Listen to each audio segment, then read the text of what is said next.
Hi, this is Scott. I really appreciate our sponsors because they make the show possible. Today's show is sponsored by Developer Express. Become a UI superhero with Dev Express controls and libraries. Deliver elegant .NET solutions that address customer needs today. By leveraging your existing knowledge, you can build next-generation touch-enabled solutions for tomorrow.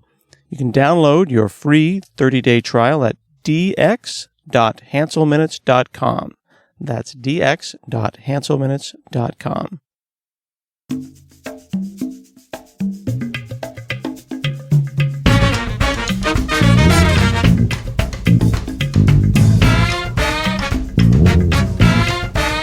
Hi, this is Scott Hanselman. This is another episode of Hansel Minutes, and I am thrilled today to be talking with Guillermo Rauch. He is one of the co-founders of Zeit, which is a product that I've just been exploring, and I'm very excited to be talking to him about, along with his co-founders who work on the product, who is Naoki Kanazawa and Tony Kovainen. Thank you, Guillermo, for talking to me today. Thank you. Glad to be here. Yeah. So people will maybe not necessarily know your name, but know things you've worked on. And I think maybe still the thing you're most famous for is working on Socket.io and getting people excited about WebSockets. Correct. That was sort of my main open source project that became really big, closely followed by another one called Mongoose that some of our listeners might be familiar with, which is a ORM for MongoDB for Node.js. Yeah. And then since then, you've also worked on Hyper, which is really turning the console world on its head, and it's becoming the console of choice for a lot of people. Yeah, especially for multi-platform users that are looking for a consistent experience. You know, you have your terminal in the Mac, and then you would go to Windows, and then you had to pick another terminal. So with Hyper, it's based on Electron, and it's built on web technologies, which means you can extend the terminal experience, the command line experience with, plugins written in CSS, HTML, and JavaScript. So what's cool about that terminal is, out of the box, it looks really neat, but it's what you can do with extensibility, with themes and plugins. Mm-hmm. Historically, when people have tried, at least on Windows, to make alternative terminals, it's become these weird hacks where they shell off into mini hidden windows and then scrape the screen. But somehow Hyper works. I can run VI, I can run Bash, I can run PowerShell. What has changed that it's not a hack so much? So it's a couple of things, really. One is I've been working on writing terminals in Node.js for a while. So since we were talking about Socket.io, one of my first projects with it was a website called CodeStream. And what it did was you would write a command on any terminal to start streaming your terminal in real time. And then it would give you a URL that was unique to that screencast that you could share with anyone. And then they would see you typing in real time. And what it was doing is it wasn't recording a video. It was actually getting the data from the terminal, which is basically a sequence of basically just text combined with escape codes, like typically called ANSI escape codes. So we would take those, we would stream them to the browser, and in the browser, I was sort of reinventing a terminal from scratch. So I learned a lot about how terminals worked. I learned a lot about how to make them work with Node.js on the, in this case was the server part, let's say, so to speak. Mm-hmm. And every time I was recreating a full-blown terminal application. The only difference in that case was that you couldn't actually input data from the browser, but that's actually super easy to do in a terminal because all you do is you give the underlying terminal instance, in this case it's called the pseudo terminal. You give it the data that is coming through the keyboard, and then you get data out. It's like a simple transformation function, let's say. You get data out in the form of strings and ANSI escapes, and then you render it. So I basically learned how to build a terminal from scratch with that experiment. And I've always been a fan of the terminal as a user interface because once you learn it, it's so productive. A lot of people get excited about chatbots and doing things really easily through simple questions or entering some sort of command into Slack. But if you really think about it, that's what the terminal has been doing since the 50s, right? Mm-hmm. So it's a great interface for productivity. And it's been a recurring theme for me to try to make it easier to use, make it more accessible to more people. And I think with Hyper, we've finally reached this point where now we can make it work really well across different platforms. We're still ironing out bugs that have to do with, for example, now we have Bash on Windows, right? So even simple checks to determine what environment you're running on are difficult to write, because now we have the platform is technically, Linux, if you look at it from the runtime, because it's running on a Linux subsystem. But then there are certain implementation details that we want to do specifically for Windows, like what happens when you want to edit the configuration or, parse it. And it's slightly different because it's Windows encodings and so on. Mm-hmm. So, and thanks to the community, because we've had so many pull requests and contributors, and I think it has like 10,000 stars on GitHub. We've finally been able to get all these people contributing their slight little tweaks for every platform. So think about, shortcuts, and think about what's the best font to give terminal users on Windows out of the box. What's the best one for Linux? What's the best one for Mac? So we thought about all of that, and we've been able to package that as a really great experience. So if you want to try it out, you can go to hyper.is, which is Iceland's TLD, but hyper.is will allow you to one-click download, and then it auto updates, which is a really awesome thing as well. We're constantly submitting patches, and you'll see a little green message on the terminal that tells you if you want to restart it now or later. There's a new version with a bunch of bug fixes, and it's been a really successful project, and it allows me to share this love for the command line. Mm-hmm. Yeah, I've got it installed, and I added a couple of plugins using the HPM, the Hyper Package Manager, NPM for Hyper, right? And I added Hyper Line and Hyper Status Line and things, but I added Hyper Term tab icons. Cool. And what that has allowed me to do now is I have one window open, which is Hyper, and I've got a PowerShell tab, a Bash tab, and a DOS tab or a command tab. And each one with the Hypershell tab icons has an icon at the top that is specific to that thing. So I can immediately see what's PowerShell, what's not. Because I think Windows in the past has kind of historically sucked for command line people. And then Windows 10, there's been like a resurgence of enthusiasm around getting the console right. Mm-hmm. And now I've got Bash, I've got PowerShell, I've got DOS all available to me. And being able to run that in a single window is really powerful stuff. So I appreciate that. That's awesome to hear, because at this point, there are so many plugins that I learn myself every day of installing new things. One of my favorites is I like to code outside. It's kind of like my thing where to avoid being in a dark room all day long, I try to always catch the sun. So I have to always switch my themes, and I have to switch the syntax, and I have to do all of that. So there's a plugin that actually detects the ambient lighting and switches automatically all your themes. And lately I've been looking into even taking it one step further. So when it switches to a lighter theme, also synchronize VI's theme automatically. So there are all these neat things that you can do. I guess another interesting theme here is this idea of reactivity that it started with Socket.io, which is, for example, when you edit the configuration file for the terminal, you save a change and the terminal reacts immediately.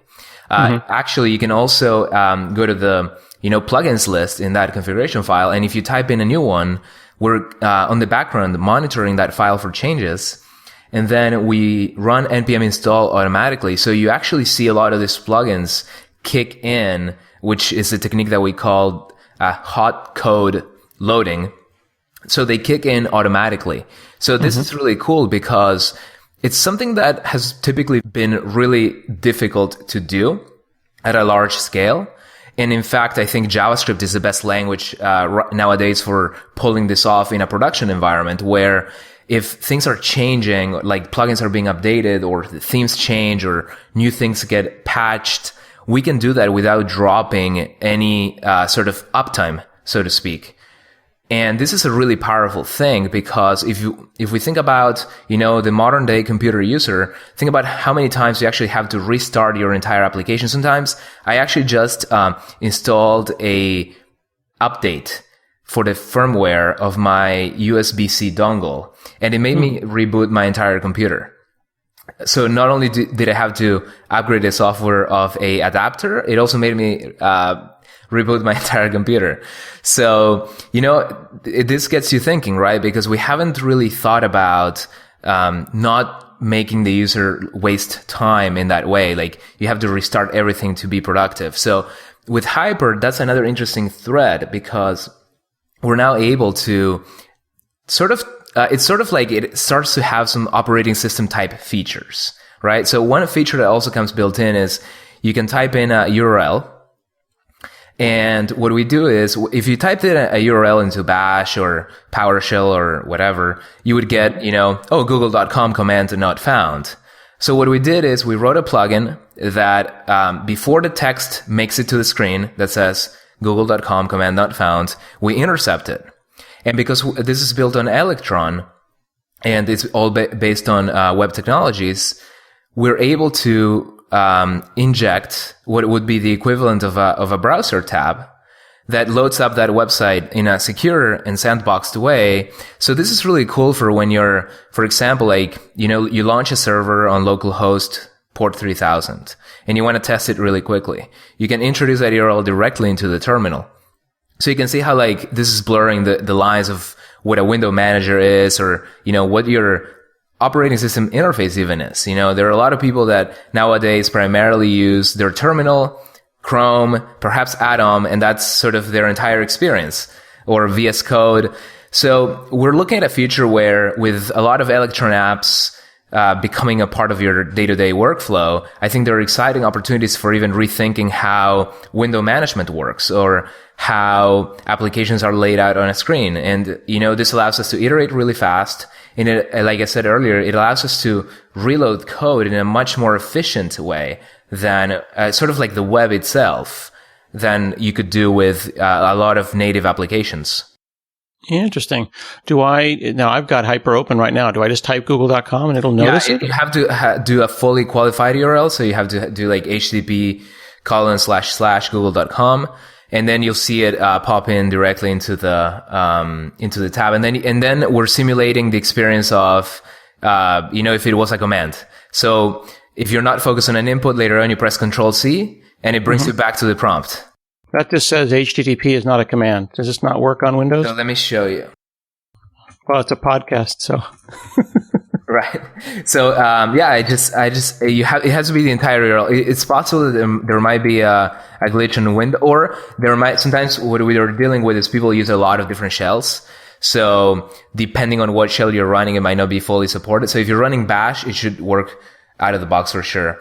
And I tried Bash on Windows. It sounds like a Windows thing. It could definitely be a Windows output parsing issue. The bottom line is we just run a regular expression on the output that says, google.com command not found. And then if it's a valid URL, and this has been really interesting as an experiment. And what we're going to do is we're going to take this into what we call a core plugin. Mm-hmm. And we'll allow people to actually create the best possible browsing experience for different use cases. So instead of being a core feature, we're going to make it a user-land thing so that people can experiment with, for example, what's the best UI for a browser that you load on the terminal. And another really interesting thing is you could actually write command line programs that give Hyper some sort of signal. And you could start embedding inline controls that are more powerful than you would be able to do with the terminal itself. So imagine, you run ls, and if you're running ls in the context of Hyper, we could actually show a list of folders that have icons, and then you can actually double click. So with plugins, people are going to be able to extend this experience of the terminal and be really creative with how they want the data to be represented on the screen. That's really interesting. It's blurring the line between, like, we hear about people doing work on like Chromebooks and doing like real work on Chromebooks, which I think is questionable. But at the same time, it does ask, it begs the question, like, what is the shell? Like if you think about it in the context of Windows, one could could potentially just go full screen and use Hyper for everything. And as long as they have smart window management, they could certainly do that. For sure. And, that's not the intent, of course, because the intent is that out of the box, it's a really high performance, really beautiful terminal that works really well. But then with plugins, you can sort of take it anywhere. And I've seen people that, launch the browser to, for example, get documentation and then exit out of it, and then they resume their command line work. So it's really interesting. You could imagine, the man pages. So instead of writing man something and you get, text, you could actually get a web version of it.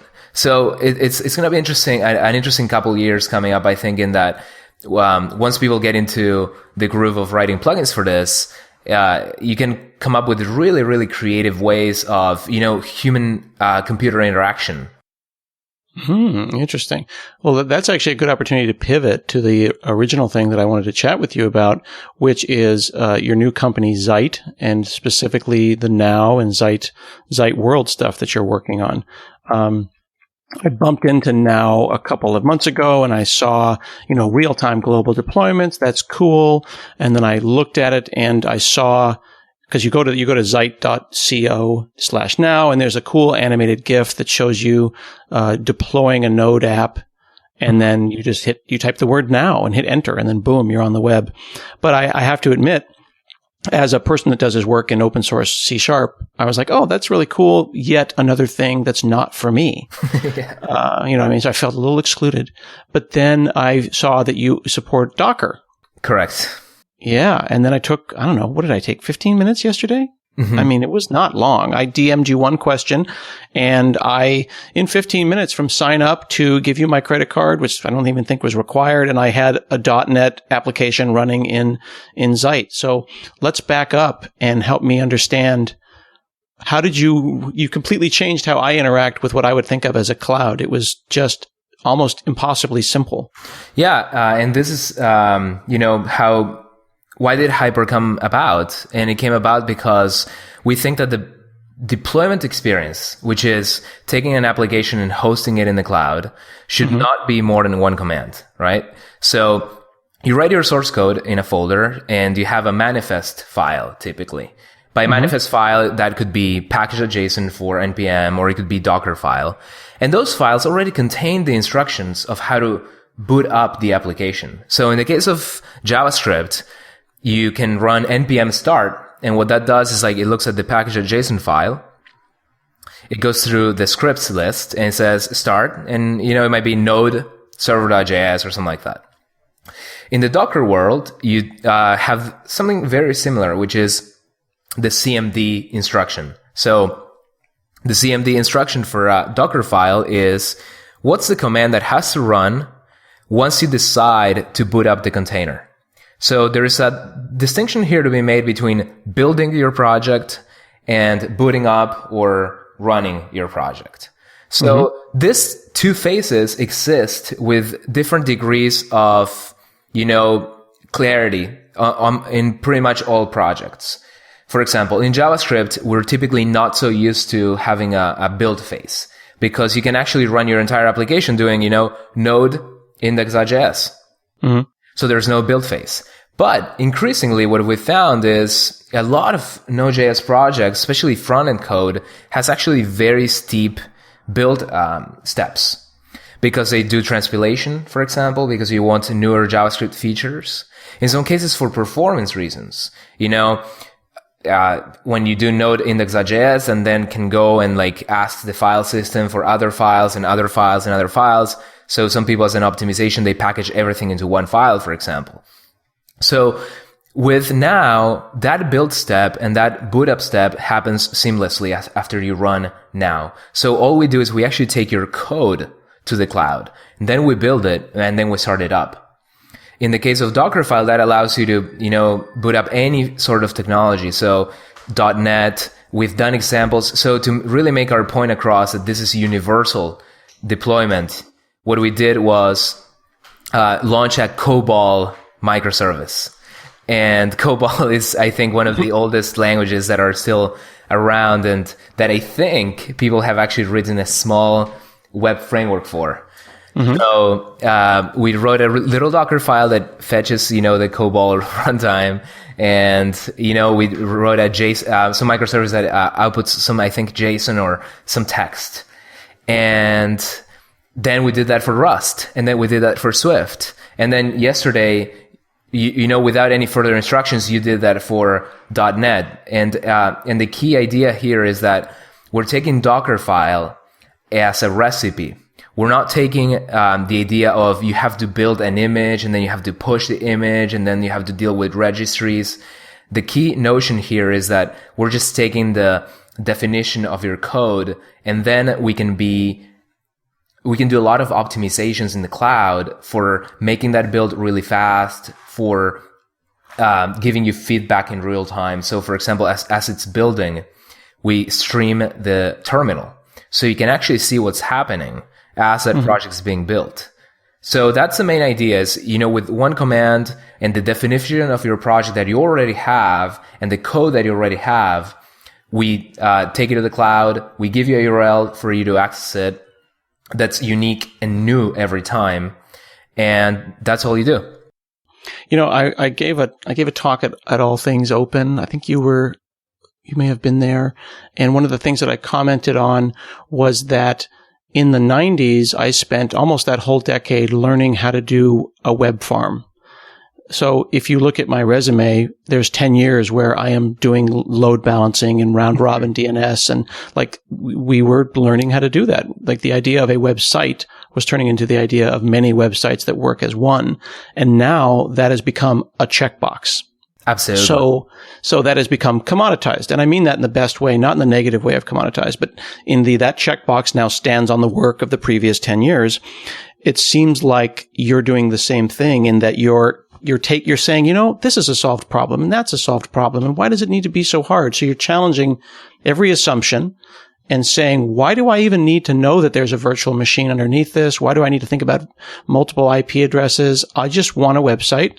And then I want that website to scale. Mm-hmm. That is now a best practice. So let's encapsulate that best practice and make it. Absolutely. And the way you put it is, these are all best practices that would be repeated every time, because with every software project, there's a space for creativity and there's a space for you always repeat some well understood patterns.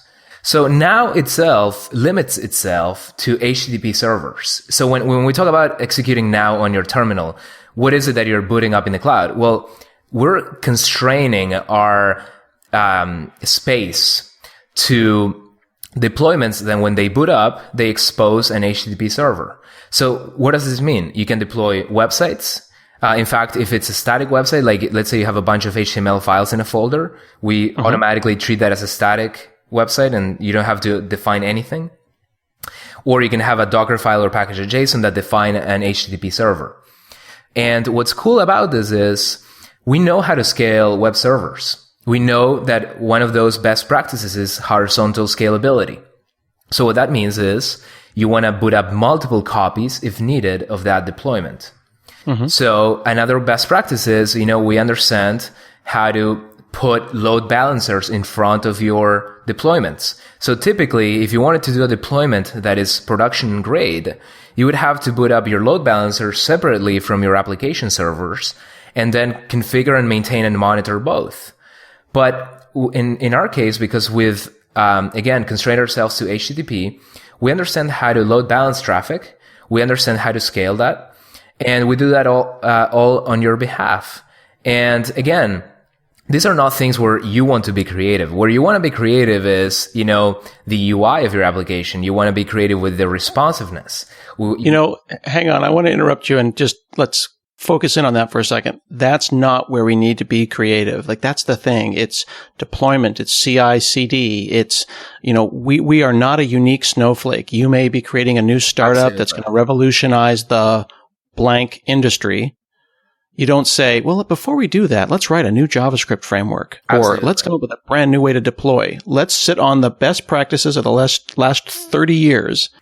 Absolutely. And I'm glad to say that, our innovation is in the UI. And obviously there are some innovations that we're making in terms of how are we scaling so many deployments? Because like I said earlier, every time you write now, we give you a new server. So there's a lot of interesting challenges behind this that are absolutely novel. But I'm also, very proud to say that there are a lot of things that are not novel. Like the way that our load balancers work is, very, very typical. The way that we scale in terms of booting up many versions of a deployment is very, very typical. So in a way, it's you have to find that balance between I focused on the UI. In this case, we've made I think a revolutionary UI with Now in that, it's very simple to use, very easy to use. And at the same time, for you, that also is true for your own project or company, because you want to focus really on that interaction with the user. And the user is not interacting with load balancers, or the user is not interacting with, deployment strategies. So this is kind of like that idea that, you have to go to production as fast as possible and iterate as fast as possible. Let me ask a couple of short, kind of precise questions to kind of rapid fire through a couple of things that I think people might wonder when they start using something like Now. You can do static sites, you can do Docker-based sites, you can do node sites. What is the expectation for the data? Certainly these are immutable. You don't want to be writing inside the container, but you also don't necessarily want to punch a hole in the container with volume mounting. Would you use some other cloud-based database? And where would that live? Yeah, absolutely.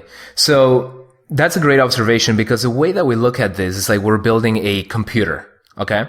And this computers, even your laptop or your mobile phone, have very distinct devices or pieces. In fact, device is the name that Unix gives to everything that's when you talk to the hardware, right? So the device that Now is working on is the CPU. So we take care of taking your code, building it, running it, making sure it stays up, scaling it for this type of application that is a web application. But then there are all these other pieces that there are a lot of amazing solutions in the cloud already. So for the hard drive, we use S3 ourselves. Why would we want to boot up a container that is also a file server that has all these volumes that I have to maintain and I have to scale? I don't want to do that, because Amazon as a company built a great hard drive for this global computer, and that's S3. Now, what we are uniquely positioned to do with Now is we actually straddle across cloud providers. So recently there was an outage with S3, and what we did is our customers were like, but I thought, you were able to straddle across. Why were new deployments failing? Because we had no downtime for existing deployments, but new ones were failing. And what we told them is, let us work on this. And a week later, we announced that all your files, all your source code was being securely replicated to Google Cloud and Amazon. So now if S3 experiences some downtime, your applications won't. So that going back to your question, when you're thinking about persisting state, you don't want to persist that state in the cache of the CPU, right? All CPUs have a cache. And you could think of storing data there. And that's how I tell people to think about the hard drive space in their container, or when Node can write to the file system. You could certainly do that, but treat that as the CPU cache. And, we allow for Node deployments. We allow them to write to like /TMP. So they can use that as a cache. But in order to scale this, and in order to fit the model of scalability that we're proposing, you have to think that at any given time, you might have 0 or infinite copies of your application running. In order to scale that also for the data storage side of things, you have to think about, independently scaling the storage from the actual deployments. And that's how we've been very successful in solving the problem so far, because some of our customers, they have a specific, for example, you're building a real-time game. You host your code with Now and you talk to Firebase, for example, or you talk to Google Cloud SQL, or you talk to Amazon RDS. And each database has different trade-offs. And this is also something that's become and emerged as a best practice, right? Like every time we've tried to treat a database as a general purpose storage system, it's fell short of its, intent. So for example, when we try to put all our file system into MySQL blob, that didn't work out. When we try to put all our financial data that had to be persisted to the drive before we acknowledge it back to the network with MongoDB, we failed. So each database has a particular set of defaults. Each database has a particular strength. Each database has a particular location in the world. So we give you that freedom to make the best possible decision for your business use case. That was a lot of information. That was all valuable information in the simplest possible terms. Should I use a cloud database that is the back end? Absolutely. So S3 for your files, for example, Firebase MLabs, for your DocumentDB, Firebase, whatever. Exactly. And that's the beauty of it too. It's like you're getting to choose the best data model. You're getting to choose the best API. Exactly. Excellent. And when we say scalable, how big could this go? Because I think that there's two optimizations that you're having to do here. You're optimizing for what I call 0 to 10 miles an hour. I mean, it's falling off a log easy to get this is probably the only system where I could say to my 8-year-old, can you make a website? And they could do it once they were authenticated as a user. I don't think it's reasonable for an 8-year-old to go git push Azure master and then do a Heroku or Azure based Git deployment. So that's amazing. But could I run, Twitter on this, or how big could we go at some point? So just to give you a perspective on our current scale, because maybe for your deployment, which I think was Zeit.net.hanselman.com, that's just one instance running right now. But if you think about the aggregate of our system right now, we're at any given time running thousands of concurrent applications at different levels of scale. And what's really exciting as well is because we know how to scale HTTP, in most cases, we can automate the scalability part of your application because we can detect the growth in traffic or the growth in resource usage, and we can scale it on your behalf. So one of the APIs that we're exposing very soon is when you run now ls, you're going to be able to see for each deployment how many instances of that deployment are actually running. So the deployment URL will always be the same. So for our listeners, a deployment URL is for example, my-project-a-unique-id.now.sh. Right. So I just did now ls, and I've got 6 deployments of the Zeit.net sample I did, and, a half dozen other ones. And honestly, I'm looking at that now the same way I look at running Docker containers on my local machine with Docker PS, and I'm wondering, gosh, I should probably tidy up.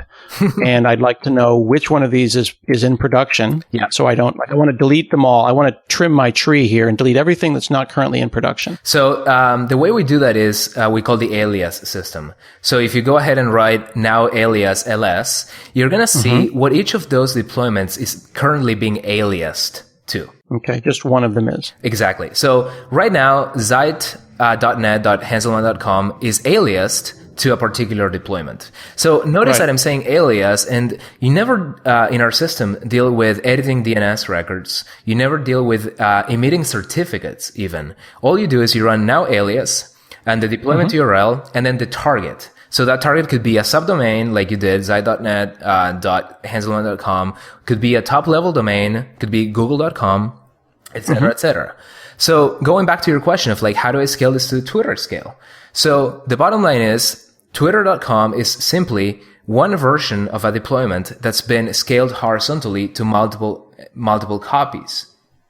So what we're going to introduce is for our customers to be able to see with now alias ls each particular instance that's underlying a deployment. And what's really interesting is each of those is also going to have its own unique URL. Why is this interesting? When failure occurs, failure is not necessarily something that's going to be widespread. So let's say a particular user was signing up. Okay, so they went to hanselman.com/signup. And by the way, we recently introduced the ability for the alias assistant to actually target a specific path.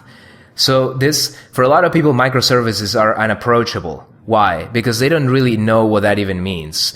What we're giving people is a recipe for being successful with microservices.